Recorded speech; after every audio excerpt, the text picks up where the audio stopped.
Fala galera, na paz, que Deus abençoe essa semana, que essa semana seja uma semana de vitórias em nome de Jesus. Gostaria de compartilhar um versículo com vocês que está lá em 1 Samuel 22:2, que fala bem assim: Também juntaram-se a Davi todos os que estavam em dificuldades, os endividados, os descontentes, e ele se tornou o líder deles. Havia cerca de 400 homens com ele. Então aqui, esse versículo, creio que dá para tirar várias lições deles, e uma delas é: prepare seu sucessor. Então, se você é líder, cara, você já tem que estar pensando em quem vai substituir você para uma futura posição sua, que você venha avançar. Então, assim, os homens que Davi atraiu enquanto escapava de Saul, eventualmente tornaram-se como ele, né? Então, viram em Davi um espelho. E alguns até mesmo mataram gigantes.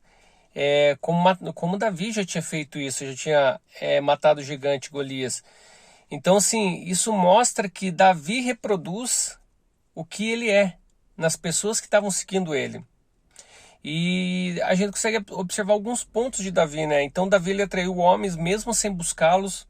Davi obteve lealdade profunda deles sem nunca tentar. Então, simplesmente as pessoas começaram a seguir ele ali.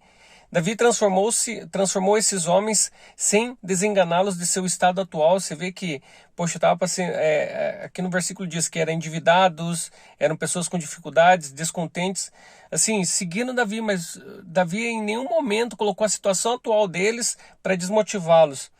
E Davi lutou ao lado desses homens e transformou-os em vencedores. Então eles começaram a ver realmente em Davi um espelho de liderança. Isso você vê alguns feitos, né? Lá em 2 Samuel 23:8, fala alguns feitos dessas pessoas que seguiram Davi, que são os valentes, né? Adino matou 800 homens com uma lança em uma batalha. Imagina, 800 homens. Eleazer lutou com o inimigo até sua mão ficar dormente e grudar na espada. Cara. E Samá defendeu uma plantação contra um exército inimigo. Então Davi atraiu homens como ele. Pessoas com almas em sofrimento, pessoas que realmente estavam precisando de um guia, de uma pessoa para direcioná-los a realmente entender o propósito deles.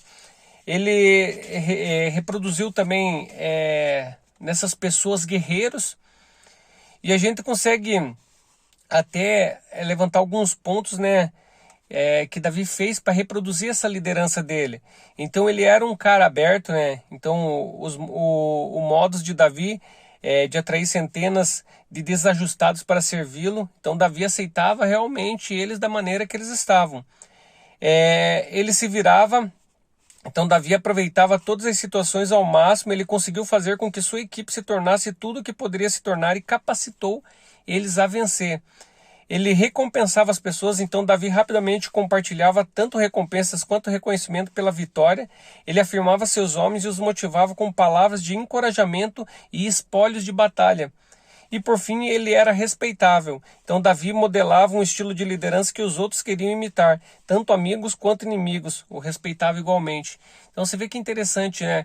Às vezes o líder quer, poxa, eu quero a melhor pessoa nisso, a melhor pessoa naquilo. Mas será que não é melhor você moldar uma pessoa e realmente você obter 100% da confiança dessa pessoa? Por quê? Porque ela vai se espelhar em você como líder.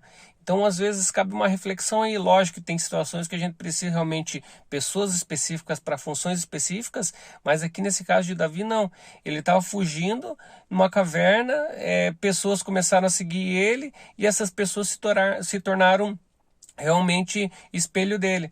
Então, Davi realmente conseguiu formar ali um exército com as características que ele gostaria realmente de um exército.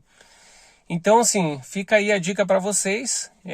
Eu acredito que antes mesmo de vocês desistirem de uma pessoa, tenta entender qual que é a situação atual e moldá-la realmente, beleza? Deus abençoe, galera. Fica com Deus. Até mais.